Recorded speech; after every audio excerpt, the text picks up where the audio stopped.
नमस्कार, खबर चुनावी है देख रहे हैं आप और मैं हूं आपके साथ अविनाश कर। इस खास बुलेटिन में आप सभी का स्वागत है। लोकसभा चुनाव से जुड़ी सभी हैपनिंग पर हमारी नजर रहती है और हम आपको पहुंचाते हैं चुनाव से जुड़ी हर खबर, हर अपडेट। तो लोकसभा चुनाव से पहले दिग्गजों के दौरे लगातार जारी हैं और आज इसी कड़ी में देश के केंद्रीय गृह मंत्री अमित शाह मिशन मध्य प्रदेश पर हैं। शाह सबसे पहले आज ग्वालियर पहुंचे, जहां उन्होंने चंबल ग्वालियर के सभी मंत्री और विधायकों और सांसदों की मौजूदगी में लोकसभा चुनाव की रणनीति बनाई। अमित शाह ने कहा कि एमपी की सभी 29 सीटें भारतीय जनता पार्टी के लिए चाहिए। वहीं ग्वालियर की क्लस्टर मीटिंग के बाद अमित शाह खजुराहो पहुंचे। लोकसभा क्षेत्र की बूथ समितियों के सम्मेलन में वो शामिल हुए। कार्यकर्ताओं को संबोधित करते हुए कहा कि हर बूथ में 370 वोट बढ़ाने हैं और इस बार 400 पार सीटें लेकर आनी है। डॉक्टर मोहन यादव ने भी कार्यकर्ताओं को संबोधित किया और कहा कि गृह मंत्री अमित शाह जो ठान लेते हैं वो पूरा कर कर ही दम लेते हैं। सीएम ने कांग्रेस पर तंज कसा और कहा कि कांग्रेस पिछली बार 4 लाख वोटों से हारी थी। इस बार इसी डर से उन्होंने मैदान ही छोड़ दिया।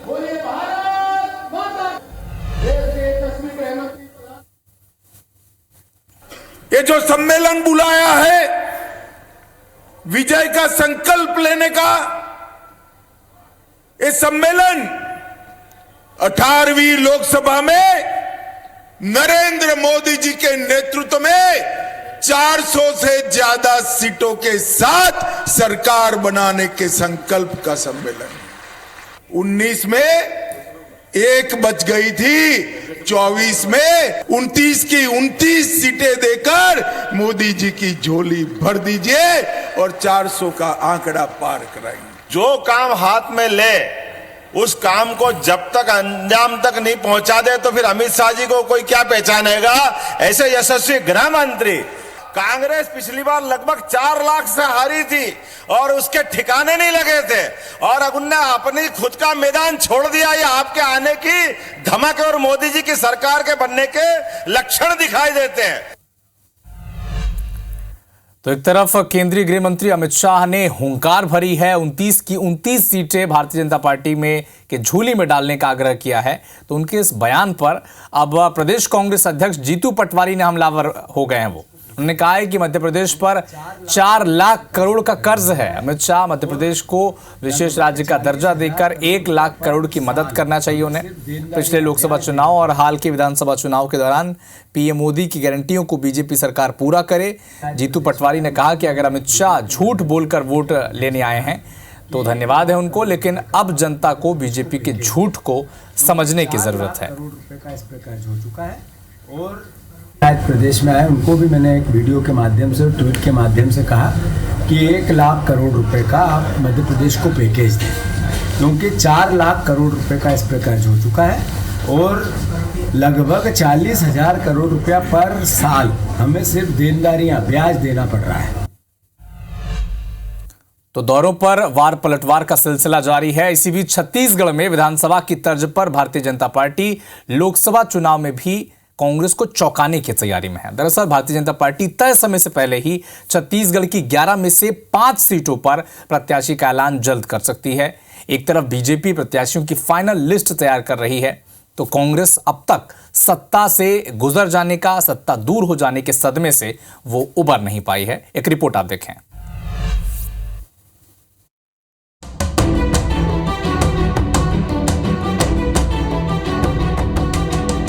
लोकसभा चुनाव की तैयारी और प्रत्याशियों पर मंथन के लिए शनिवार को दिल्ली में केंद्रीय चुनाव समिति की बैठक हुई। चर्चा है कि अब कभी भी लोकसभा चुनाव के लिए प्रत्याशियों की पहली सूची जारी की जा सकती है। बैठक में छत्तीसगढ़ की उन 5 सीटों बस्तर, कांकेर, जांजगीर चांपा, राजनांदगांव और कोरबा जहां बीजेपी कमजोर है, उन पर जीताऊ प्रत्याशियों को लेकर मंथन हुआ है। माना जा रहा है कि पिछले बार हारी हुई 2 सीट बस्तर और कोरबा पर बीजेपी नए चेहरे को मौका दे सकती है और इसी तरह अरुण साव की बिलासपुर, गोमती साई की रायगढ़, रेणुका सिंह की सरगुजा सीट पर भी नए चेहरे को मौका मिल सकता है। महत्वपूर्ण बैठक था भारतीय जनता पार्टी का और आने वाले लोकसभा के चुनाव में 11 में से 11 सीट जीतने की रणनीति पर विचार हुआ है।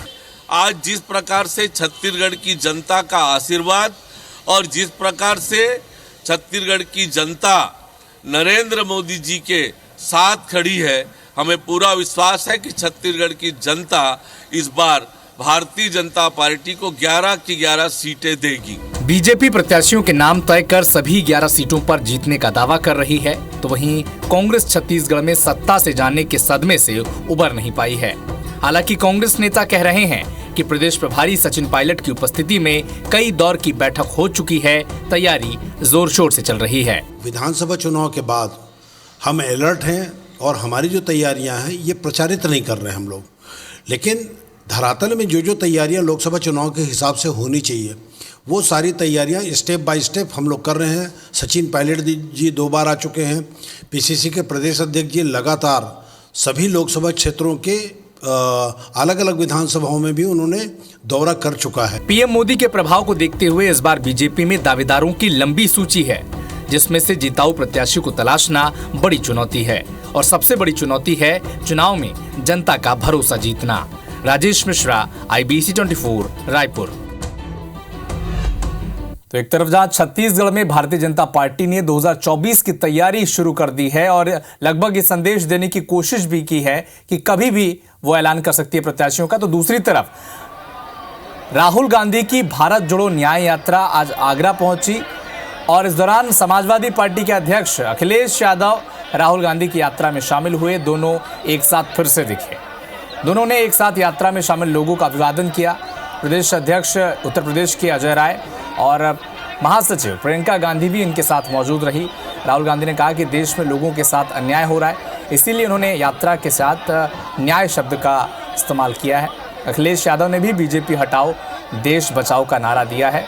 तो यूपी के 2 लड़के जो पिछली बार आपको 2017 के विधानसभा चुनाव में एक साथ दिखे थे, अब 2024 में बीजेपी और पीएम मोदी को रोकने के लिए एक साथ फिर से आए हैं। सीटों का बंटवारा उत्तर प्रदेश में हो चुका है। 17 सीटों पर 80 में से कांग्रेस चुनाव लड़ने जा रही है, जबकि 63 सीटों पर अखिलेश यादव की समाजवादी पार्टी अपने प्रत्याशी उतारने जा रही है। और एक बार आगरा में जो तय कार्यक्रम था कि यहाँ पर जब भारत जोड़ो न्याय यात्रा गुजरेगी, तब उसमें समाजवादी पार्टी के मुखिया अखिलेश यादव शामिल होंगे और अब वो शामिल हो गए हैं, जिसकी तस्वीरें आगरा की हम आप तक पहुंचा रहे हैं। गरीबों को अन्याय, किसानों के खिलाफ अन्याय, मजदूरों के खिलाफ अन्याय, महिलाओं के खिलाफ अन्याय, नफरत का कारण अन्याय है और इसीलिए हमने भारत जोड़ो यात्रा में अन्याय शब्द जोड़ दिया है। इस कार्यक्रम के बाद जो संदेश जा रहा है वो एक ही संदेश है, भाजपा हटाओ, देश को बचाओ और संकट मिटाओ। तो एक तरफ जहां आगरा में अखिलेश यादव और राहुल गांधी एक साथ दिखे, तो इधर मध्य प्रदेश में भी राहुल की न्याय यात्रा को लेकर कांग्रेस ने तैयारी तेज कर दी है। रविवार को प्रदेश का कार्यालय में एक बड़ी बैठक हुई, जिसमें पूर्व मुख्यमंत्री कमलनाथ, दिग्विजय सिंह, जितेंद्र सिंह वीडियो कॉन्फ्रेंसिंग के जरिए बैठक में शामिल हुए और यात्रा के रूट और तैयारियों को लेकर इसमें चर्चा हुई। पीसीसी चीफ जीतू पटवारी ने यात्रा के लिए बनी समितियों के पदाधिकारियों को उनकी जिम्मेदारी बताई है। बैठक में यह भी तय हुआ कि राहुल गांधी 3 जगह आमसभा करेंगे। धार्मिक स्थलों पर भी राहुल गांधी दर्शन पूजन करने जाएंगे। साथ ही राहुल कथित पटवारी भर्ती परीक्षा फर्जीवाड़े से प्रभावितों से भी मुलाकात करेंगे। इधर बीजेपी ने राहुल गांधी की यात्रा पर चुटकी लेते हुए कहा कि राहुल गांधी जहां जहां से गुजरते हैं वहां कांग्रेस हार जाती है।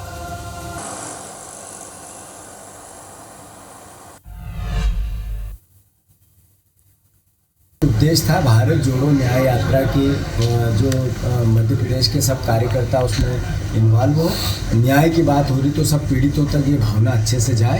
राहुल गांधी की जो यात्रा है वो देश की यात्रा है और मैं समझता हूँ उस यात्रा में सबका ज़्यादा से ज़्यादा सहभागिता बने। राहुल गांधी जी की यात्रा का कोई इम्पैक्ट कहीं पर है नहीं है, क्योंकि ये कोई पहली बार यात्रा नहीं निकल रही है। इसके पहले उन्होंने विधानसभा के समय भी यात्रा निकाली थी और जहाँ जहाँ से यात्रा गई थी सभी जगह बुरी पराजय कांग्रेस की हुई थी। तो इस यात्रा का कोई इम्पैक्ट नहीं है।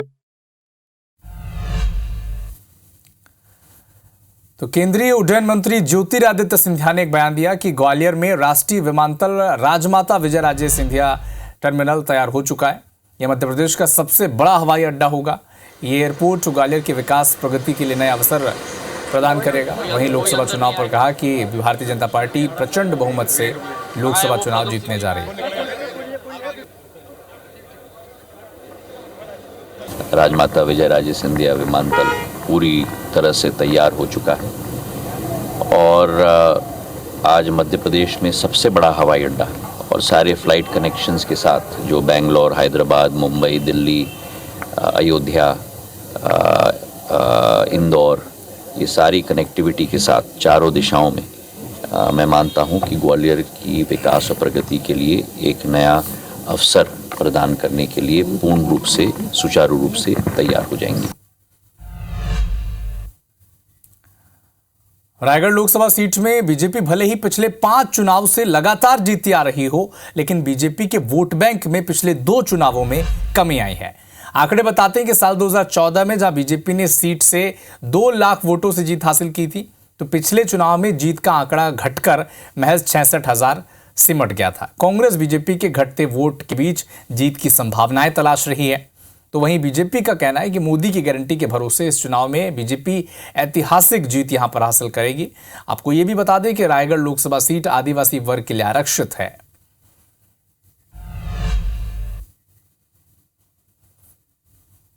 इनके जिन वादों को लेकर ये सांसद बनते हैं और लगातार निष्क्रियता इन पर बनी रहती है, तो एंटी इनकम्बेंसी लगातार इनके साथ चल रही है। सांसद होने के बाद, मंत्री होने के बाद इन्होंने रायगढ़ लोकसभा के लिए कोई अच्छा कैसा काम नहीं किया जिसको लेकर जनता इनको पुनः वोट करे। तो निश्चित तौर पर इस बार कांग्रेस पार्टी रायगढ़ लोकसभा की सीट जीतेंगे और लगातार हो रही इनकी निष्क्रियता या इनकी एंटी इनकम्बेंसी का लाभ कांग्रेस पार्टी को मिलेगा। पिछले लोकसभा की बात करें जिसमें गोमती साई जी सांसद निर्वाचित हुई है, उसमें करीब 66 हजार का लीड था।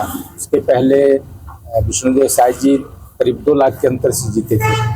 तो एक तो कैंडिडेट का प्रभाव रहता है और अब इस बार की बात है तो कांग्रेस के लिए अच्छी बात यह है कि जीत का अंतर कम हुआ है। कांग्रेस इसमें कितना लाभ ले पाती है ना।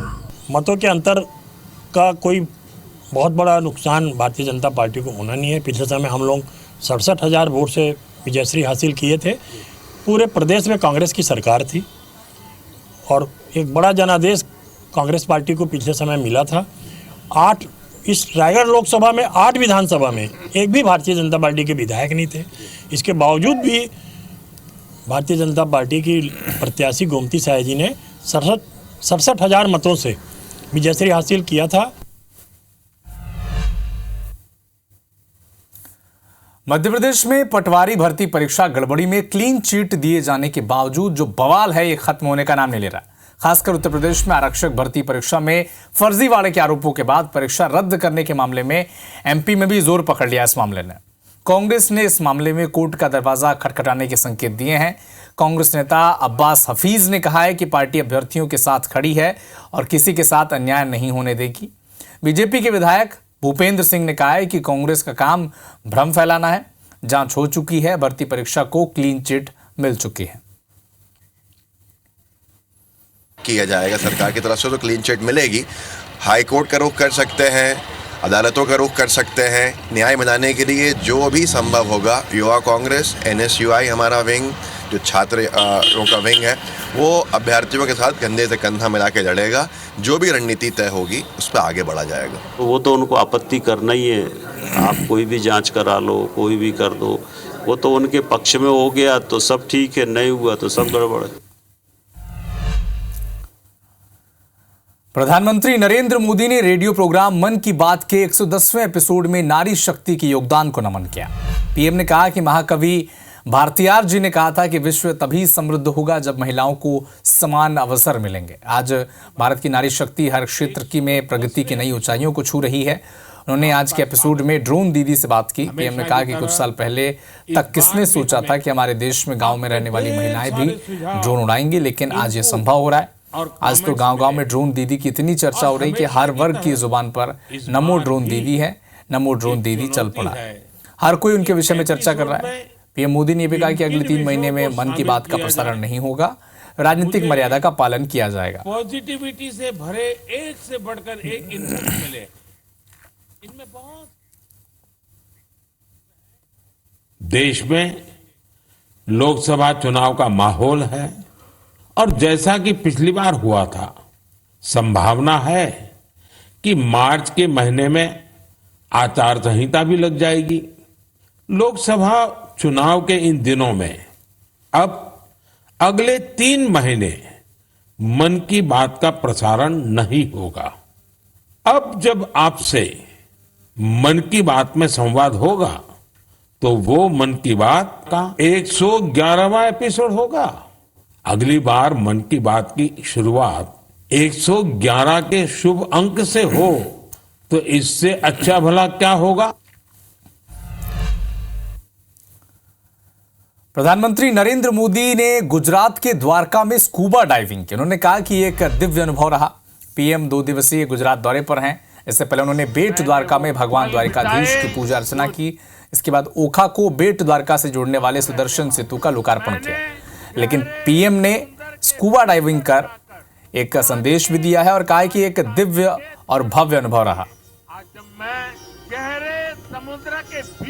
तो ये तस्वीरें देखिए, प्रधानमंत्री 2 दिवसीय गुजरात दौरे पर हैं और इसी दौरान उन्होंने स्कूबा डाइविंग भी की। और देश में एक तरह से पर्यटन को बढ़ावा देने के लिए जिस तरह की कोशिशें मोदी सरकार और खुद देश के प्रधानमंत्री नरेंद्र मोदी कर रहे हैं, इससे पहले वो लक्षद्वीप गए थे, उसके बाद लक्षद्वीप का पर्यटन किस स्तर पर जाकर बढ़ा है ये हर कोई जानता है। और इसके बाद पीएम ने गुजरात में स्कूबा डाइविंग की और कहा कि एक दिव्य अनुभव है, अद्भुत अनुभव रहा और उम्मीद है कि इसके बाद यहाँ के पर्यटन में भी जबरदस्त बढ़ावा देखने को मिलेगा।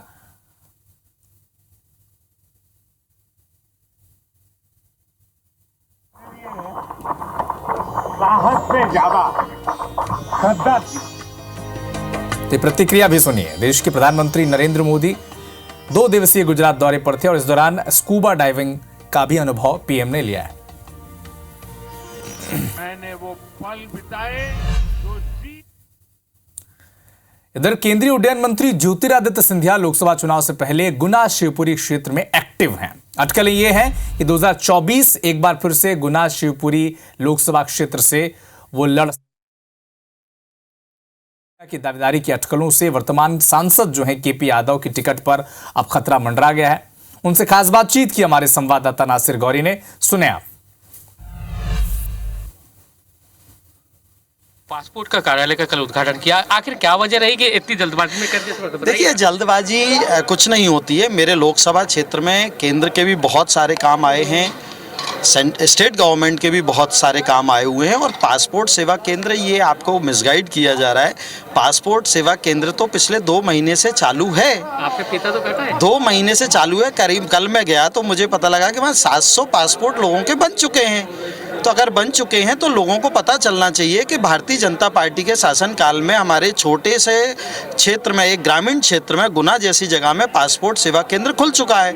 वो ऑलरेडी चालू था तो निश्चित ही उसकी पूजा पाठ होनी चाहिए कि भाई जो काम चल रहा है, तो और लोगों को पता भी लगना चाहिए कि हमारी भारतीय जनता पार्टी की सरकार ने ऐसी छोटी जगह भी पासपोर्ट सेवा केंद्र दिया है। लेकिन ऐसा कहा जा रहा है कि सिंधिया जी आने वाले, तो उससे पहले आपने ये आप लोग कह रहे हैं मुझे, तो आप मुझे कहीं दिखाइए, ऐसा कुछ भी नहीं है। नहीं, सिंधिया जी हमारे बहुत बड़े नेता हैं और उनके बारे में आपको ऐसा नहीं कहना चाहिए। हाँ, वो देश में जहाँ भी जाते हैं कई चीज़ों का लोकार्पण करते हैं, वो हमारे केंद्रीय मंत्री हैं। ये आप लोग उनके बारे में बार बार बात करके पता नहीं क्या मसाला क्रिएट कर देते हैं। आप देख सकते हैं केपी जी ने कई बड़ी बातें उन्होंने कही है कि आप लोग इस तरह का, लेकिन खबर यही है कि ज्योतिरादित्य सिंधिया उद्घाटन करना चाहते थे। केपी यादव जी को लगा कि नहीं, ऐसा कैसे हो सकता है, क्योंकि कोशिश में तो वो लगे थे कि वही कार्यालय का उद्घाटन करेंगे, तो वो आनन फानन में पहुंचे और उन्होंने उद्घाटन कर दिया। हालांकि अब वो अपनी तरह से अपनी बात को दूसरे ढंग से कह रहे हैं, लेकिन बात यही है जो मैं बता रहा हूँ। कैमरामैन राजकुमार कुशवाहा के साथ नासिर गौरी, IBC 24 ग्वालियर। तो बड़ा सवाल अब भी यही है कि क्या केंद्रीय मंत्री ज्योतिरादित्य सिंधिया 2024 में गुना शिवपुरी सीट से लड़ेंगे या फिर ग्वालियर से? ये तमाम अटकलें हैं। वक्त एक छोटे से ब्रेक का है। ब्रेक के बाद जब लौटेंगे तो आपको बताएंगे। Big news.